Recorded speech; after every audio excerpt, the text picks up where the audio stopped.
سب سے پہلے حقوق العباد میں قتل کا حساب ہوگا، خون کے مقدمے نمٹائے جائیں گے، اور سب سے پہلے فیملی میٹرز میں میاں بیوی کے معاملات کا حساب ہوگا، اور حقوق اللہ میں سب سے پہلے نماز کا حساب ہوگا۔ یہ اپنے موبائل پلیز سب آف کر دیں، سائلنٹ موڈ پہ لگائیں یا ان کو آف کر دیں، کوئی گھنٹی نہیں بجنی چاہیے کسی موبائل کی، جتنی بھی ایمرجنسی ہے چند منٹ کے لیے آپ اللہ کی رضا کی خاطر بیٹھیں۔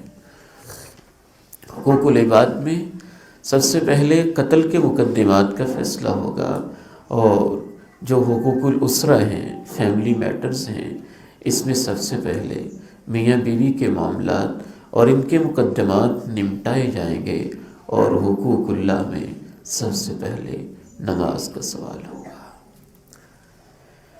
میں اپنی ماں اور بہنوں سے پوچھنا چاہتا ہوں کہ آپ کو بڑی فکر ہوتی ہے نا کہ میرا بیٹا ہے، 9th کا امتحان اس نے دینا ہے، فرسٹ ایئر کے ایگزام دینے ہیں، BS بیٹی کر رہی ہے، اور اس کو کوئی بھی امتحان میں ایسا کویسچن نہ آ جائے جس کی اس کے پاس تیاری نہ ہو۔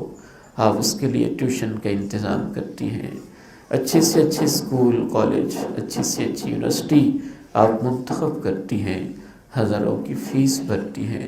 کبھی آپ نے یہ بھی سوچا ہوگا نا کہ میری بیٹی سے نماز کا سوال ہوگا، یہ اس اللہ کی نعمتوں میں پل کے نماز کے لیے کیوں نہیں اٹھتی ہے، اور میرے اس بیٹے سے نماز کا حساب ہوگا اور یہ نماز کے لیے کیوں نہیں اٹھتا ہے۔ اول ما يسأل عنه العبد یوم القیامہ صلاتہ، سب سے پہلے نماز کا حساب ہوگا۔ فإن صلحت صلح سائر عملہ وإن فسدت فسد سائر عملہ، اگر نماز کے حساب میں انسان کامیاب ہو گیا تو امید ہے باقی سوالوں میں کامیاب ہو جائے گا، اور اگر اس بنیادی سوال میں ناکام ہو گیا تو خطرہ ہے کہ باقی سوالوں میں بھی ناکام ہو جائے گا۔ ہر بیٹے اور بیٹی کو، ہر بندے اور بندی کو اللہ نے اپنے سامنے کھڑا کیا ہوگا، اور اسے اجازت دی ہوگی تم ایک سٹیپ بھی نہیں بھر سکتے، اور تمہارے قدموں کی چاپ کی اجازت نہیں ہے، اور قدم بھرنے کی اجازت نہیں ہے جب تک مجھے 5 سوالوں کے جواب نہ دو۔ ان عمرہ فیما افنا، اتنی ساری عمر دی تھی، کہاں لگا کے آئے ہو؟ سونے میں، کھانے میں، پینے میں، فیس بک پہ، واٹس ایپ پہ، براؤزنگ میں، باتوں میں، گپ شپ میں، کبھی میرے قرآن کے لیے بھی وقت نکالا تھا؟ عمر کہاں لگا کے آئے ہو؟ وان شبابی فیما ابلا، اپنی جوانیاں کہاں لگا کے آئے ہو؟ اپنی جوانیوں کا حسن، اپنی طاقتیں، اپنی سکلز، اپنی مہارتیں، ساری کی ساری جو میں نے نعمتیں دی تھی، جوانی کی نعمتیں خصوصاً کہاں لگا کے آئے ہو؟ وعن مالہ من این اکتسبہ، مال کہاں سے کمایا تھا؟ وفیما انفقہ، اگر دولت بہت زیادہ تھی تو کہاں کہاں خرچ کی تھی، کن راہوں میں خرچ کیا تھا؟ شادی کے فنکشنوں میں، تقریبات میں، بے حیائی میں، فحاشی اور عریانی میں کہاں مال خرچ کیا تھا؟ اللہ کی مخلوق سسکتی، تڑپتی، دم توڑتی تمہارے سامنے مرتی رہی، کیا تم نے ان کے لیے خرچ کیا تھا؟ مساجد، مدارس، دینی ادارے، یتیم، بیوائیں اور قسم پرسی کے عالم میں زندگی بسر کرنے والے مسکین اور فقراء، کیا ان میں تم نے خرچ کیا تھا؟ کبھی کبھی تو یہاں تک سوال ہونے لگا کہ اللہ نے یہ لفظ ہی کہہ دیے، میں بھوکا تھا اور تو نے مجھے کھلایا ہی نہیں، میں پیاسا تھا تو نے مجھے پلایا ہی نہیں۔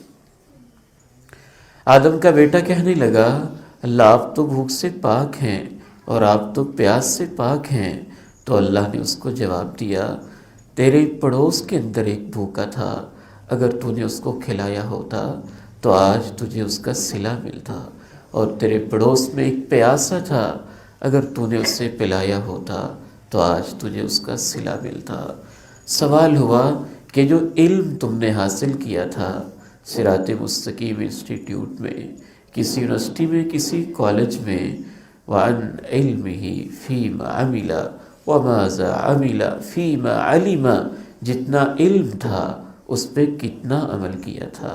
یہ جو درس قرآن تھا، اے درس دینے والے تو نے اس پہ کتنا عمل کیا تھا، اور اے درس سننے والی تو نے اس پہ کتنا عمل کیا تھا۔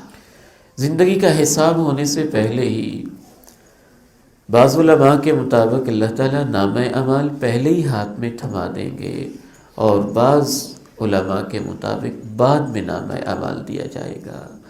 میرا احساس یوں کہتا ہے کہ جو نامہ اعمال ہے وہ پہلے تھما دیا جائے گا، اور اس میں سے انسان پڑھے گا بھی، اور ساتھ ساتھ اس کا حساب بھی جاری رہے گا، کیونکہ اللہ تعالیٰ قرآن مجید میں کہتے ہیں فَأَمَّا مَنْ أُوتِيَ كِتَابَهُ بِيَمِينِهِ فَسَوْفَ يُحَاسَبُ حِسَابًا يَسِيرًا، فَسَوْفَ يُحَاسَبُ حِسَابًا يَسِيرًا فار ترتیب کے لیے آتی ہے، اور رب کریم نے کہا کہ جس کو نامہ اعمال دائیں ہاتھ میں دیا جائے گا اس کا حساب آسان ہوگا، اور جس کو نامہ اعمال بائیں ہاتھ میں دیا جائے گا اس کا حساب بہت مشکل ہوگا۔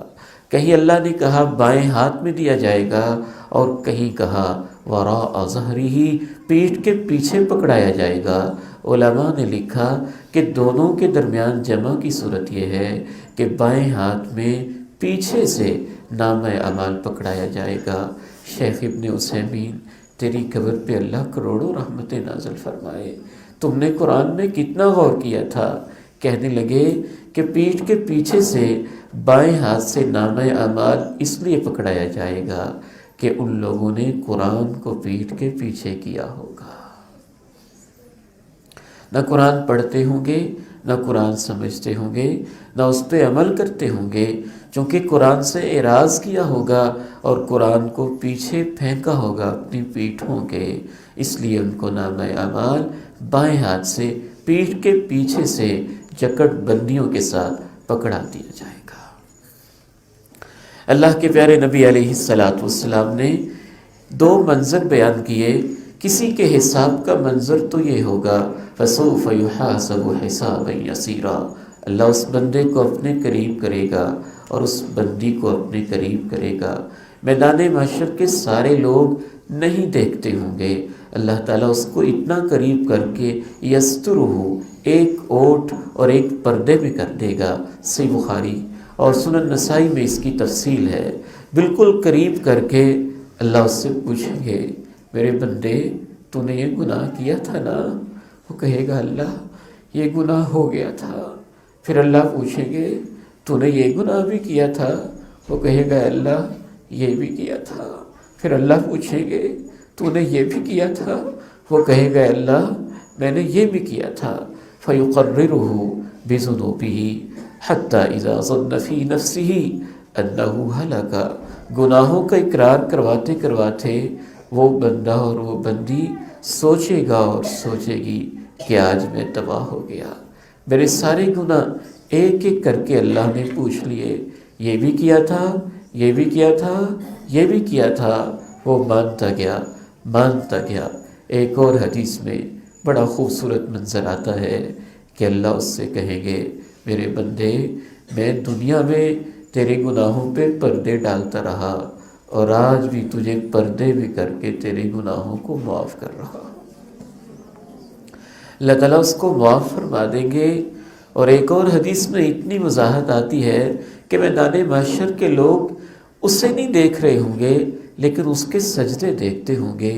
جب اس کو اللہ گناہ گنوائیں گے نا تو ساتھ ہی اللہ کہیں گے یہ تیرا گناہ تھا لیکن میں نے اسے نیکیوں میں بدل دیا ہے۔